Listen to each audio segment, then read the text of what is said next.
오늘은 봉독한 말씀을 가지고 이길 때까지라는 제목으로 같이 말씀을 나누기를 원합니다. 너는 기도해도 안 돼. 너는 이제 끝났어. 너는 일어날 소망이 없어.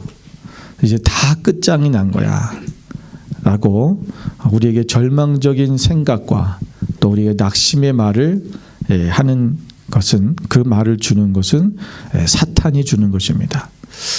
우리가 인생을 살다 보면 이제는 나에게 소망이 없고 나는 더 이상 안 돼라고 하는 이 생각이 우리 가운데 쑥 올라올 때가 있습니다. 여러분, 이 생각, 이런 어떤 또 세상의 사람이 그런 말들을 우리가 줄 때가 있죠. 주변에서 용기를 주고 또는 격려해 주는 것이 아니라, 위로해 주는 것이 아니라 이제 포기해. 더 이상 할 길이 없어. 욥의 아내는 욥에게 그렇게 얘기했죠. 하나님을 저주하고 죽어라. 여러분, 정말 세상에 이런 악처가 없습니다. 남편이 힘들고 괴로울 때, 그러나 이 아내의 마음이 얼마나 힘들었을까요? 왜냐하면 내 아내 똑같은 거 아니에요. 자식을 다 잃었어요. 이 엄마의 마음, 뭐 아빠의 마음 똑같지만 이 엄마의 마음은 더 심합니다. 그러니까 그 남편이 모든 것을 잃어버린 것이 하나님 때문이 아닌가라는 생각을 하는 거죠. 그러니까 하나님을 그렇게 잘 믿는데, 믿지 않는 사람들 입장에서 볼 때는 늘 그런 생각을 해요. 네가 하나님 믿는다면서, 하나님이 복 주신다면서, 하나님이 너 잘 되게 할 거 아니야. 근데 너 이 상황을 봐. 이게 뭐가 잘 되고 있는 거야? 더 안 되고 더 어려움이 있고 더 절망 가운데 빠져 있는 그들의 모습을 보면서 이 세상의 사람들은 우리에게 더 낙심의 말을 던집니다. 여러분, 그런데 오늘 하나님께서는 우리에게 그런 말을 하시는 것이 아니라 오늘 본문에 보시면 20절에 이렇게 말씀하고 있어요. 심판하여 이길 때까지, 내가 심판하여 이길 때까지 하나님께서 책임지시겠다는 거야. 우리에게 당장은 어려움이 있고, 당장은 내가 죽을 것 같고, 당장은 내가 절망이 있어서 이 소망이 전혀 보이지 않는 그러한 때지만, 그러나 하나님께서 우리에게 말씀하시는 것은 내가 너를 심판하여 이를 때까지, 이길 때까지, 승리할 때까지 내가 너를 책임져 주겠다라는 것입니다. 여러분, 이 말씀은 조금 이해하기가 좀 어려운, 그러니까 심판하여 이길 때까지라는 이 말이 참 난해한 문장입니다. 근데 이것을 우리가 이 원어에 좀 충실하게 번역을 하면 이런 뜻이에요. 이걸 직역을 하면 이런 겁니다. 직역해도 사실 좀 이해가 안 되는 부분이 있지만, 직역하면 이거예요. 승리를 위하여 심판을 내던질 때까지, 그런 거예요. 자, 우리 심판이라는 게 뭡니까? 우리 안에 있던 어떠한 그 어려움, 그런 모든 것이 이럴 때가 승리를 위하여 그 심판이 지금 그것이 조금 짓밟히고, 때로는 그것이 이 심판이 좀 머물러 있는, 그것을 이루어지지 않도록 하나님께서 우리에게 붙들어 주신다라는 거죠. 그래서 이것이 우리가 좀 풀어서 얘기한다면 이런 얘기예요. 정의가 무지한 사람들에게 짓밟히지 않고 영광스럽게 그 뜻을 펼칠 때까지라는 거예요. 하나님의 정의가, 하나님의 의가 그것이 펼쳐질 때까지 우리를 지켜주시겠다. 그 승리가 있을 때까지, 하나님의 승리가 있을 때 우리가 반드시 승리하게 돼, 이기게 될 것이다 라는 것입니다. 그때까지 우리는 절대로 우리가 꺾어지지 아니하고 꺼지지 않도록 하나님께서 우리를 지켜준다는 그런 말씀입니다. 여러분, 반드시 이기게 하신다. 오늘 주님의 손을 놓지 말고 나아가야 된다는 거예요. 우리가 주님 안에 날마다 가고 하나님이 어떤 분인지를 알고 그분을 믿고 우리가 소망하는 그 마음 가운데 나아갈 때, 오늘 우리 안에 정말 이길 때까지, 우리가 끝까지 승리할 때까지 우리가 견뎌내가고 힘을 낼 수 있다라는 것입니다. 그래서 오늘 본문의 말씀에 보면 이게 이사야에 있는 원래 말씀을 인용한 거지만, 그 말씀에서 오늘 말씀한 게 뭐냐면, 예수 그리스도, 우리를 위하신 우리 주님, 우리의 메시아, 그분이 어떤 분이냐, 그분은 이러한 분이다. 그렇기 때문에 우리를 이길 때까지, 심판하여 이길 때까지 우리를 지켜주시고 책임져 주시는 분이라는 것을 말씀하고 있는 거예요. 자, 오늘 예수님이 그럼 어떤 분이신가, 그 주님은 어떤 분이신가를 우리가 분명히 알 때 우리가 그래, 예수님은 나를 함께 하셔. 내가 절대로 포기하지 않을 거야. 내가 절대로 절망하지 않을 거야. 라고 하는 믿음을 가지고 이 주님과 함께 승리하는 그 삶을 살아갈 수 있게 될 것입니다. 그래서 오늘 이 본문의 말씀을 통해서 먼저 우리가 예수님이 어떤 분이신가라는 것을 오늘 한번 살펴보고 우리가 나가기 원합니다. 첫 번째는 예수님은 겸손의 주님입니다. 여러분 9절에 보면 이사야가 메시아에 대한 예언으로서 겸손과 온유로 사역하시는 주님의 모습을 묘사하고 있습니다. 우리가 읽지는 않았지만 그 앞절에 보면 9절에 그런 얘기를 쭉 하고 있어요. 자, 그런데 이 이사야의 그 메시아에 대한 예언을 통해서 겸손과 온유로 말씀하시는 것을 묘사하는 이사야서 42장 2절에 있는 말씀처럼, 그리고 뭐라고 하냐면 다투지도 아니하시고 들레지도 아니하신다, 이런 말씀하고 있죠. 19절에 보면 그는 다투지도 아니하며 들레지도 아니하리니 아무도 길에서 그 소리를 듣지 못하리라. 여러분, 이 말이 뭡니까? 예수님께서 오늘 자기를 선전하여 말하지 않는다는 거예요. 다시 말하면 겸손하게 일하시는 예수님의 사역 자세를 말하는 것입니다.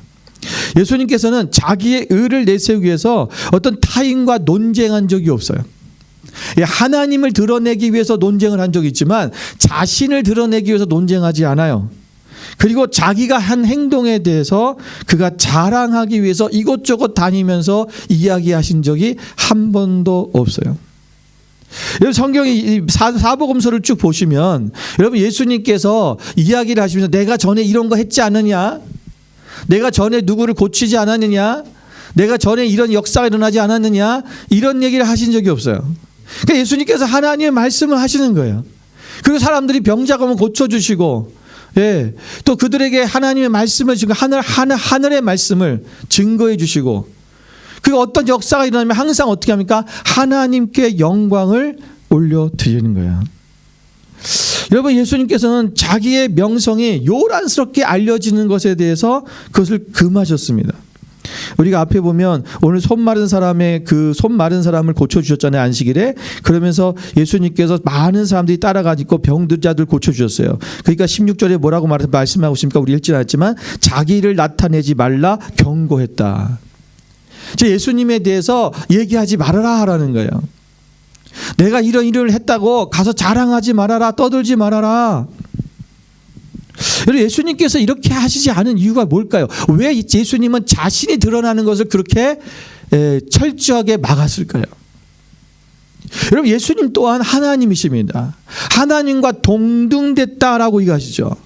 그 동등되셨다. 우리 빌립보서 2장 6절에 보면 그는 근본 하나님의 본체시나 하나님과 동등됨을 취할 것을 여기지 아니었다. 하나님과 동등되신 하나님의 본체신 그분이 하나님으로서 자신도 자신의 이름을 나타내고 자신을 드러내도 되는데 예수님은 그렇게 하지 않으셨어요. 왜? 오직 하나님의 말씀이 성경의 구약 성경에 써져 있는 그 메시아에 대한 예언을 성취하기 위한 예수님이 이 땅에 오신 목적이 무엇인가를 분명히 알았고 예수님의 사역이 뭔지를 아는 거예요.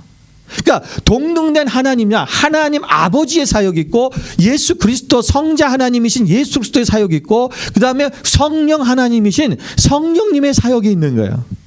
이 세 분이 동등되지만 그분이 각자의 사역을 질서 있게 하심으로 또 그 목적은 오직 하나님의 하나이신 그 앞에 그 아버지이신 하나님 앞에서 함께 하나님을 영광을 돌리며 나아가는 거죠. 어떻게 굉장히 어려워 보이지만 쉬운 거예요. 오늘날 우리가 사역을 하면서 여러 가지 우리가 주님의 나라의 일을 하면서 하나님께서 우리에게 각자에게 주신 각자의 사명이 있어요. 그것을 우리가 하나의 한 하나님 앞에 영광을 돌리며 그것이 함께 연합되는 삼위일체 하나님 또한 연합하셔서 함께 일치함으로 일하셨던 것처럼 우리 또한 그렇게 사역을 해나가는 거예요.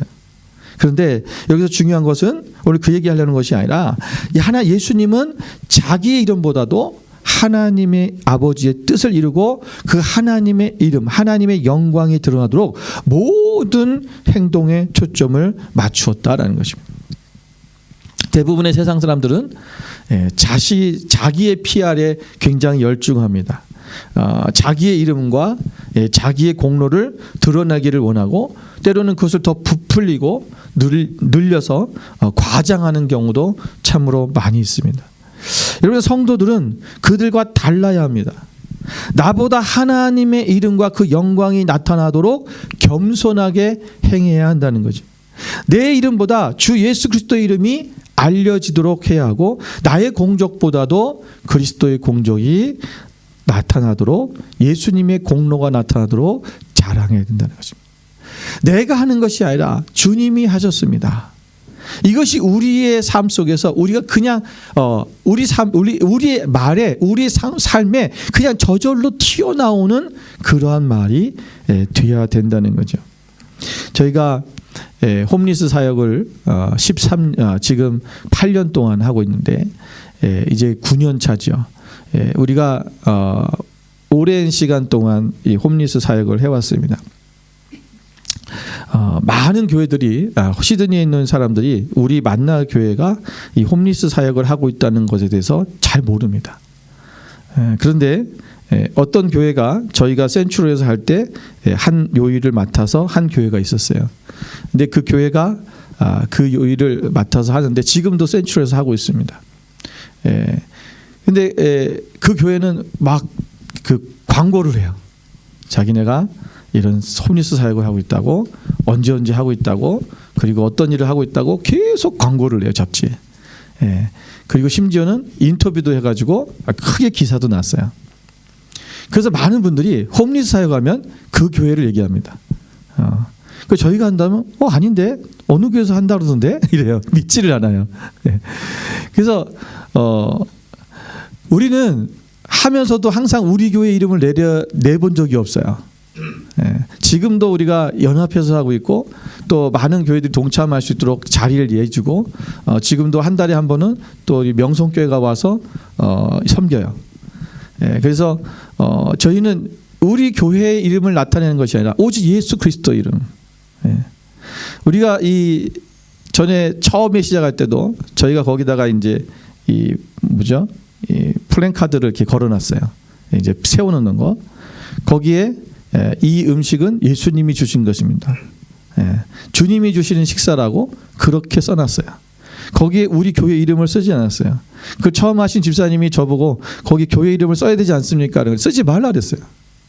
이거는 앞으로 우리 교회가 하는 일이 아니라 온 우리 한인 교회들이 같이 할 수 있는 그러한 연합 사역으로 갈 겁니다.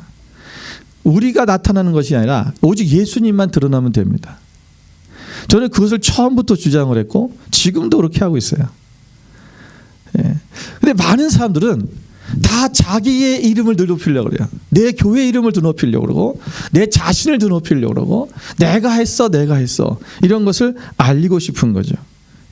분명히 그것을 알려서 많은 사람들이 동참할 수 있도록 하도록 하기 위한 의도도 있을 거예요. 그런데 우리가 그것이 내 개인적인 어떤 영광을 위해서 만약에 그렇게 했다면 그건 좀 곤란하지 않냐, 그런 말씀을 드리는 것입니다.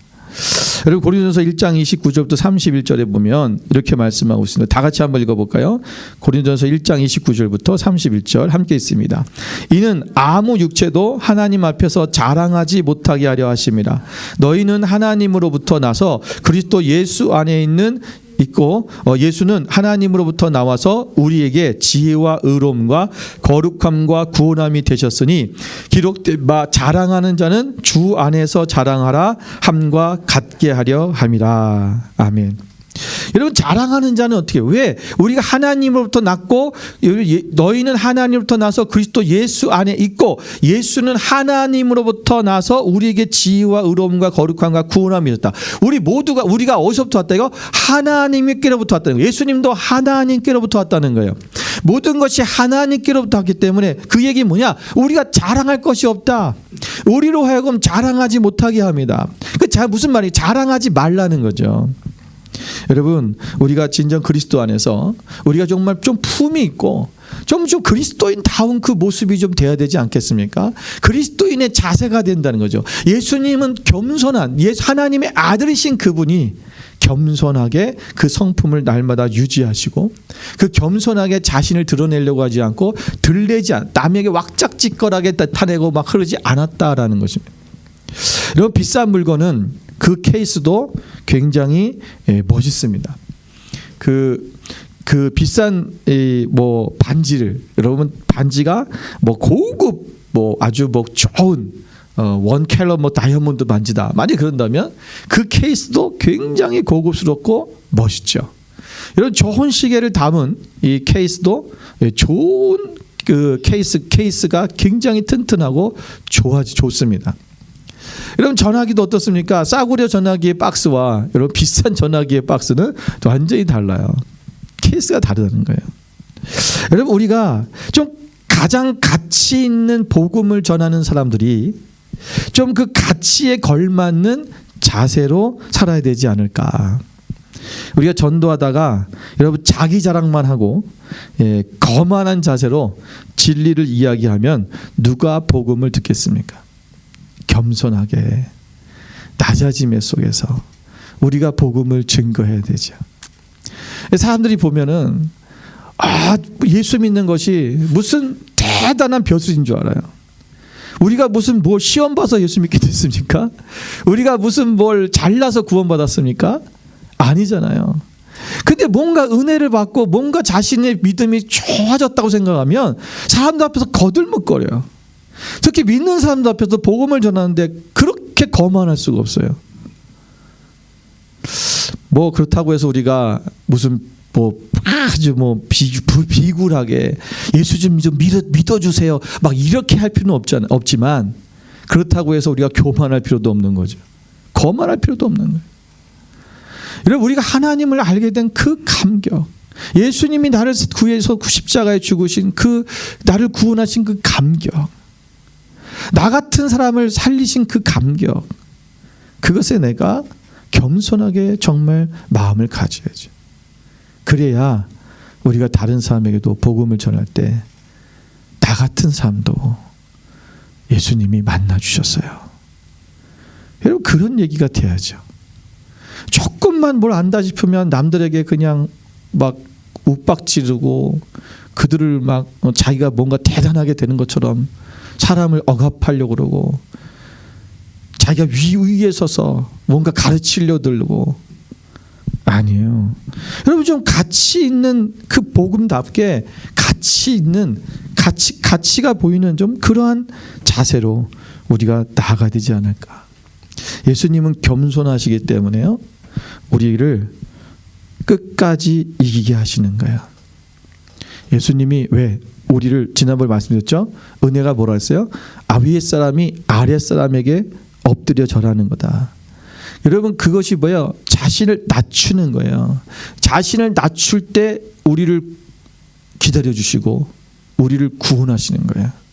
하나님의 입장에서 여러분 우리를 볼 때는요, 정말 죄악으로 찌든 정말 죽음으로 그렇게 할 수 없는, 정말 싹 쓸어버리지 않으면 안 되는 그런 존재로 보일 수 있다는 거예요.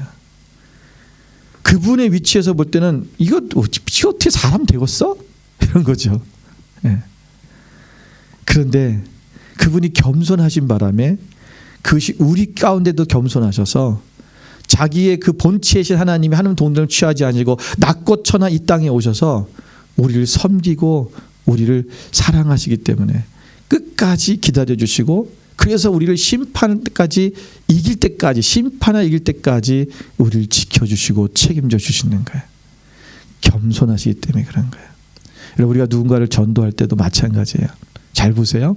여러분, 어떤 믿지 않는 사람들을 전도할 때 여러분 그들에게 내가 섬기고 사랑으로 대하는데 어떻습니까?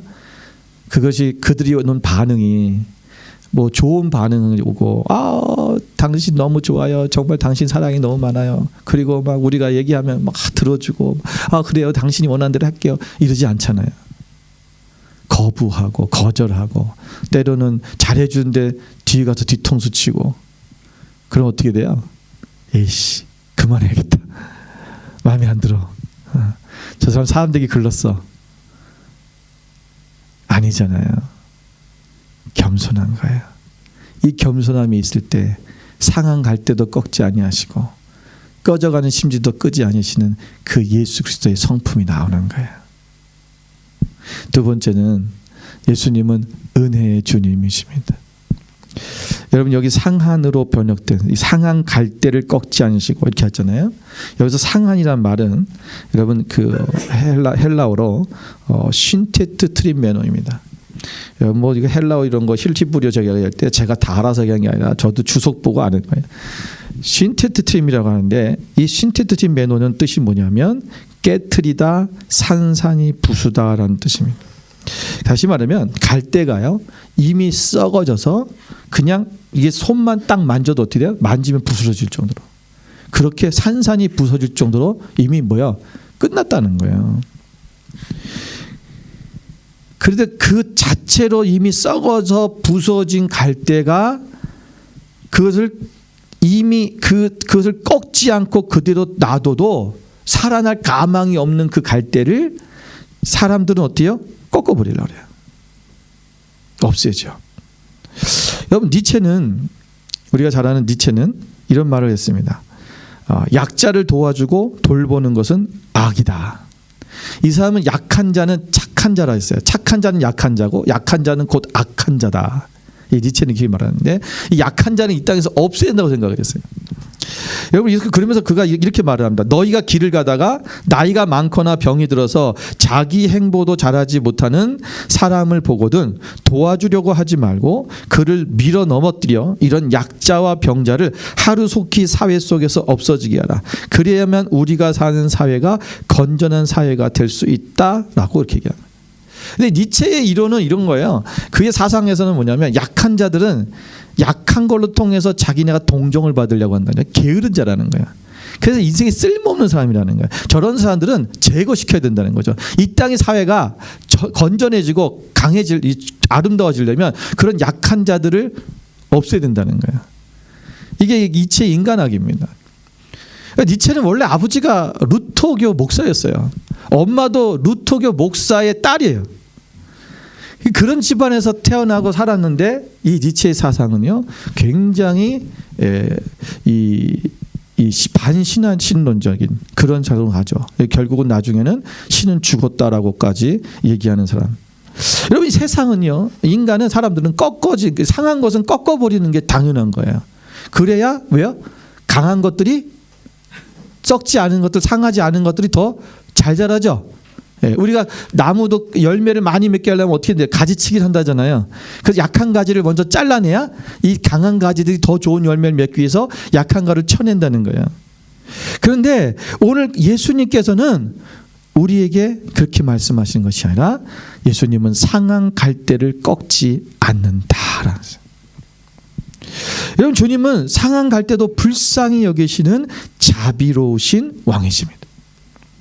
마태복음 9장 35절의 말씀에 보면 예수께서 모든 도시와 마을에 두루 다니사 그들의 회당에서 가르치시며 천국 복음을 전파하시며 모든 병과 모든 약한 것을 고치시니라.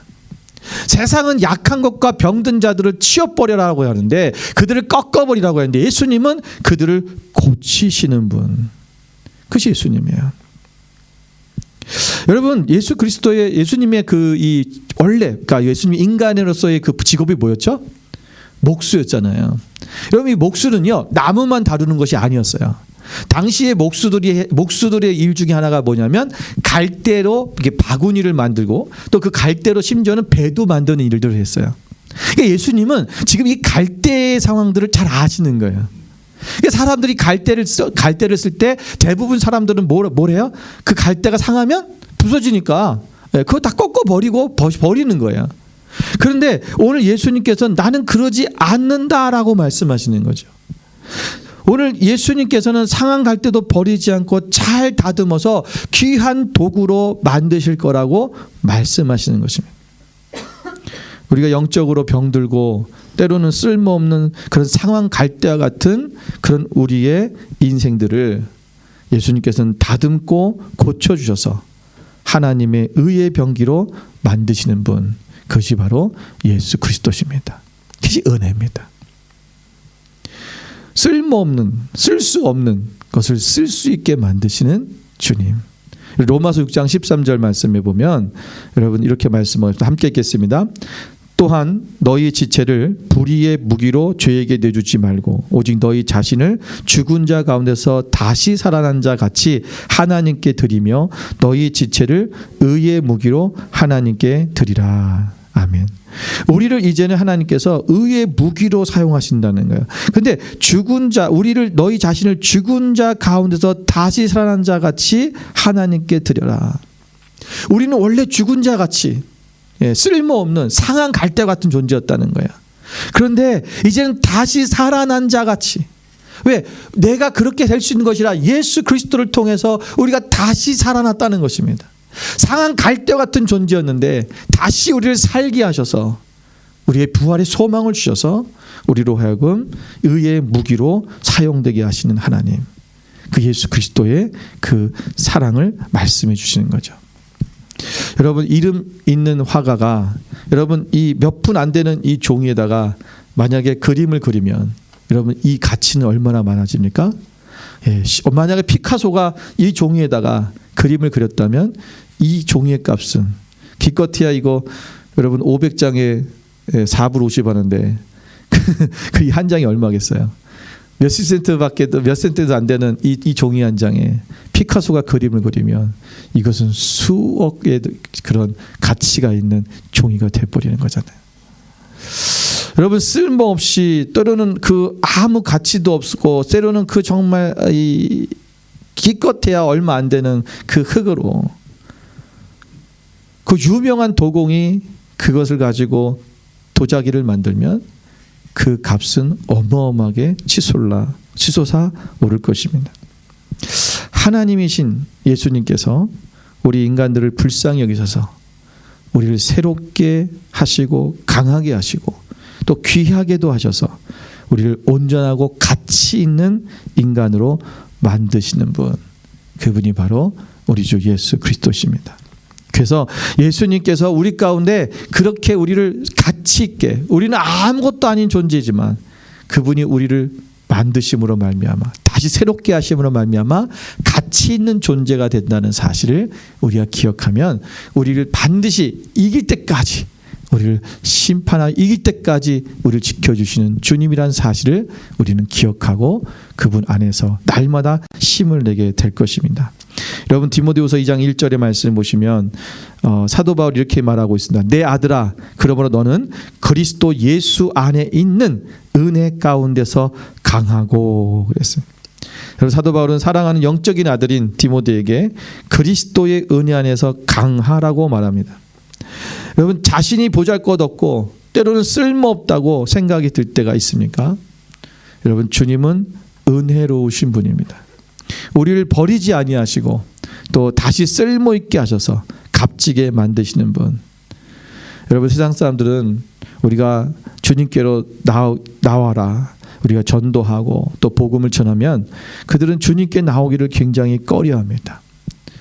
그 이유는 뭐냐면 우리가 인간은 죄인입니다. 인간은 불완전한 존재입니다.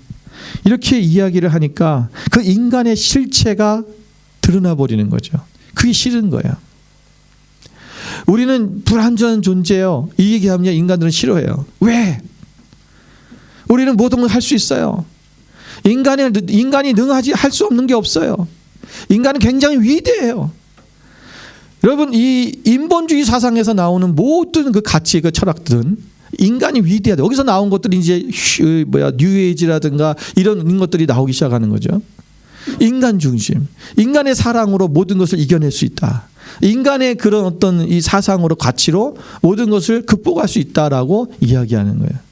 여러분, 그러나 우리 인간은 유한한 존재입니다. 우리 불완전한 존재라는 거예요. 우리 힘으로, 우리의 능력으로 다 해결할 수가 없어요.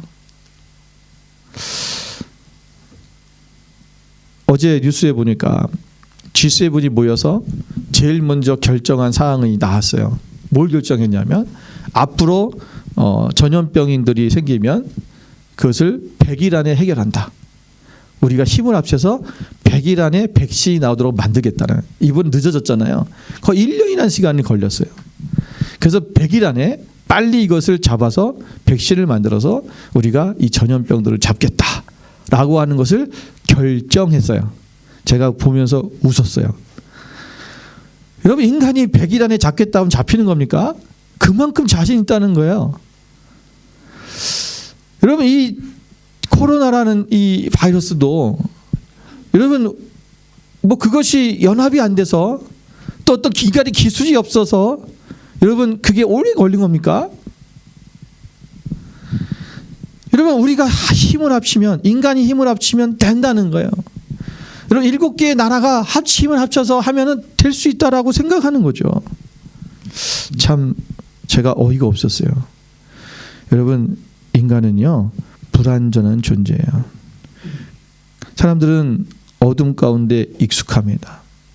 그래서 빛 가운데로 나오라고 하면 그것이 싫어해요. 왜냐하면 자신의 그 부족함과 연약함, 또 때로는 자신의 죄악이 그 자신의 어둠이 드러날까 봐 두려운 거예요. 오늘 우리는 은혜의 주님을 세상에 가르쳐 줘야 됩니다. 상한 갈 때라도, 우리가 부족해도, 내가 죄를 지었어도 하나님은 우리를 꺾지 아니하시고 우리를 다시 선한 도구로 만드셔서 우리를 주님을 알게 하시고 우리를 끝까지 이기도록 하시는 그 하나님을 발견하도록 도와준다는 거죠. 여러분, 예수님은, 우리 주님은 은혜의 주님입니다. 절대로 상한 깔대를 꺾지 아니하시는 분. 마지막 세 번째는 주님은 소망의 주님입니다. 오늘 20절 후반절에 보면 꺼져가는 심지를 끄지 않는다라고 했어요. 여러분, 이 꺼져가는 심지로 비유하고 있는데 이것을 우리 꺼져가는 등불을 말하는 거죠. 여러분, 성경은 인간의 영혼을 등불로 비유합니다. 많이 비유하고 있어요. 그리고 환하게 빛나는 이 등불은 의인인 성도로서의 성도, 그리스도인들을 나타내는 거예요. 꺼져가는 등불이라고 하는 것은 오늘 하나님께로부터 대한 소망이 꺼져가는 어떤 메마른 영혼, 또 신앙의 어떤 정열이 식어가고 있는 그런 성도들, 오늘 그리스도인들을 가리키는 말씀으로 해석할 수 있습니다. 여러분, 왜 열정이 식어갑니까? 왜 내가 하나님에 대한 열정이 사라지고 있습니까? 우리가 그런 어떤 어려움 가운데 왔을 때, 특히 우리 안에 이런 힘든 일, 나는 이제 더 이상 할 수 없어라고 하는 그 생각이 우리를 좌우하고 우리를 주장할 때 우리 안에 이 소망이 사라지고 있어요. 왜요? 바로 우리 열정이 식어가는 이유가 뭐냐면 소망이 없어서 그렇습니다. 여러분, 소망이 없는 사람은 의욕이 사라집니다. 그래서 점점 뭘 해야 되는 것에 대해서 별로 하고 싶지가 않아요. 해봐야 아마 나이가 50이 넘으신 분들은 자신이 꺼져가는 등불이라고 생각하시는 분도 있을지 모르겠어요. 대부분 사람들이 나이 50이 넘어가면 이제 난 꺼져가는 중이야. 우리가 꺾였다 그러잖아요. 예, 이제 꺾였다. 100살에서 이제 꺾였다. 옛날에는요 30에서 꺾였다 그랬어요. 근데 요즘은 이제 50에서 꺾이는 거예요. 그만큼 이제 장수 시대라서 그렇죠. 여러분, 꺾이는 것은 이제 꺼져간다라고 생각하는 거예요. 아니요. 여러분, 우리가 등불이 꺼지지 않도록 하면 방법이 있어요. 그게 뭘까요? 기름을 채워 넣으면 돼요. 기름이 없으니 꺼져가는 거예요. 여러분, 심지가 다 탔기 때문에 꺼져가는 게 아니라요, 기름이 없어서 꺼져가요. 여러분, 기름만 있으면 여러분 계속 불에 탈 수 있습니다. 이 기름이 뭡니까? 바로 우리의 소망의 기름인데, 이 소망의 기름, 이 등에 불이 꺼져가는 이 기름을 다시 채워 넣어야 되는. 어떻게 채워 넣느냐? 고린도서 1장 21절 22절 말씀해 보면 이렇게 말씀하고 있습니다. 우리를 너희와 함께 그리스도 안에서 굳건하게 하시고 우리에게 기름을 부으신 이는 하나님이시니 그가 또한 우리에게 인치시고 보증으로 우리 마음에 성령을 주셨느니라. 여러분, 이 성령의 기름은 우리가 성령님으로 많이 표현되고 있습니다. 우리 안에 성령으로 채운, 성령님이 우리 가운데 운행하시고 성령님께서 역사하시도록 우리가 내어드리는 거예요. 그 성령의 충만한 가운데 살아가는 거예요. 그러면 우리 안에, 우리가 나이는 점점 우리가 들어가고 육신은 후퇴될지 모르겠지만, 늙어갈지 모르겠지만 우리 안에 내면은 더 강해지고 소망이 넘치는 거예요. 이 기름이 타오르는 거죠. 여러분, 소망을 잃어버린 삶은 무덤과 같아요. 그러나 소망을 소유한 삶은 아침에 떠오르는 태양 앞에 서 있는 것과도 같은 그런 삶인 것입니다. 여러분, 고린도전서 13장 13절에 우리가 잘 알고 있는 그런즉 믿음, 소망, 사랑, 이 세 가지는 항상 있을 것인데 그 중에 제일은 사랑이라는 말씀이 있어요. 여러분, 이 말씀에 보면 믿음, 소망, 사랑 이렇게 얘기하잖아요. 왜 여러분 이 순서를 믿음, 소망, 사랑이라고 했을까? 여러분, 사랑이 제일이라 했잖아요. 그 중에 제일은 사랑이라서 사랑, 소망, 믿음 하든지 사랑, 믿음, 소망 하든지 그렇게 써야 되는 거 아닐까요? 또 아니면 뭐 소망, 믿음, 사랑 이렇게 써도 되잖아요. 근데 왜 믿음, 소망, 사랑이라고 했을까? 그 이유는 믿음이 있어야 소망이 생겨요. 소망이 있어야 사랑이 있는 거예요. 여러분, 우리가 하늘나라에 소망을 둔 자는요, 이 땅에 대한 소망을 갖는 것이 이 땅의 소망보다 하나님에 대한 하늘나라의 소망이 강하기 때문에 여러분 하나님의 뜻대로 살아요. 그래서 다른 사람들을 사랑할 수 있어요. 여러분, 예를 들어서 우리가 누군가에게 뭔가를 나누는 것도, 여러분 이거 내 것을 내가 남한테 주는 것이 이게 쉽습니까? 여러분, 초대교회가 그런 일들을 했었던 이유가 뭔지 아세요? 하늘나라의 소망을 받았기 때문에 그래요. 그러니까 이 땅에서 내가 하나 더 갖고 있는 거 아무 소용이 없는 거죠. 그러니까 줄 수 있는 거예요. 사랑이라는 것이 소망일 때 일어나는 거예요. 그래서 이것이 어떻게 보면 이게 순서예요. 믿음이 없이 소망이 안 생겨요. 우리가 예수님을 믿어야, 하나님을 믿어야 소망이 생기는 거잖아요. 그 소망이 생긴 사람은 사랑이 이루어져요.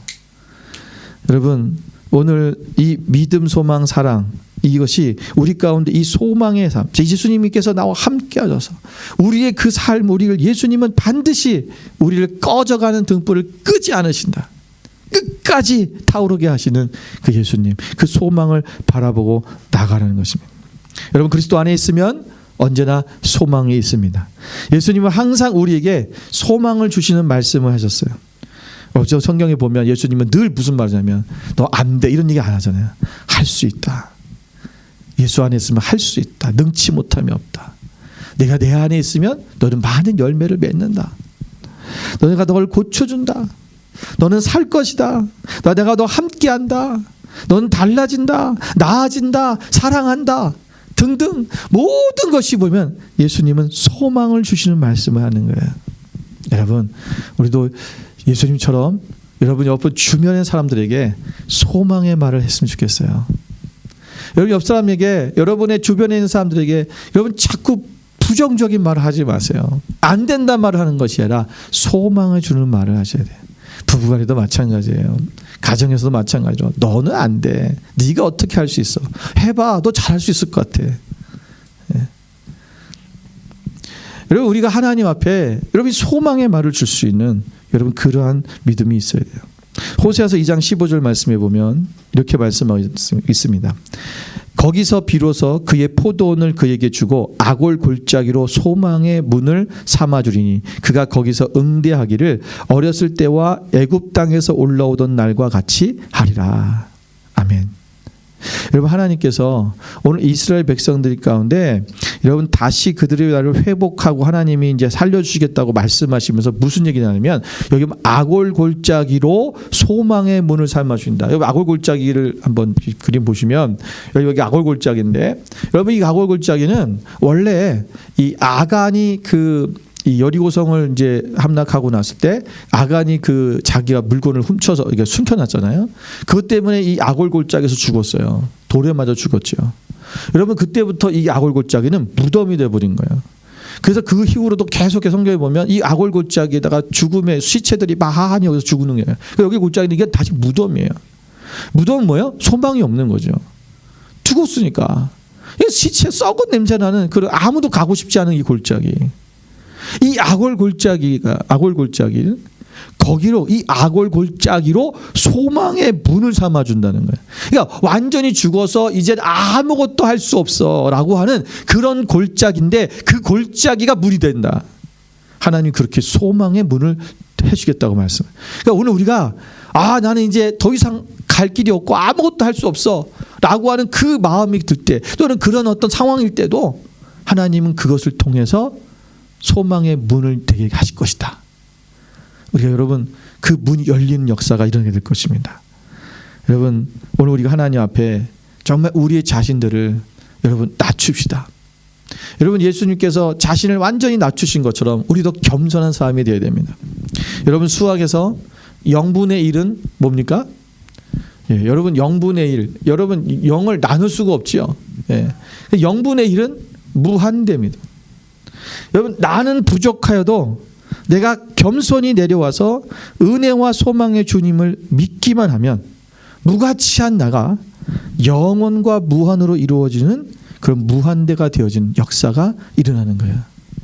오늘 우리가 하나님 앞에 여러분 우리를 겸손히 내려놓고 또한 그 은혜의 주님이 우리를 은혜로 항상 우리 가운데 상한 갈 때도 꺾지 아니하시고 우리를 은혜로 날마다 우리에게 함께 하시고 우리에게 소망을 주시는 그 주님이 우리와 함께 하심으로 말미암아 우리가 반드시 이기게 된다는 것. 우리 그때까지 주님 우리를 버리지 아니하시고 끝까지 붙잡아 준다는 이 사실을 잊지 말고 우리가 더 힘을 내고 주님 앞에 달려갈 수 있는 여러분 되시기를 주님의 이름으로 축원을 드립니다. 기도하겠습니다.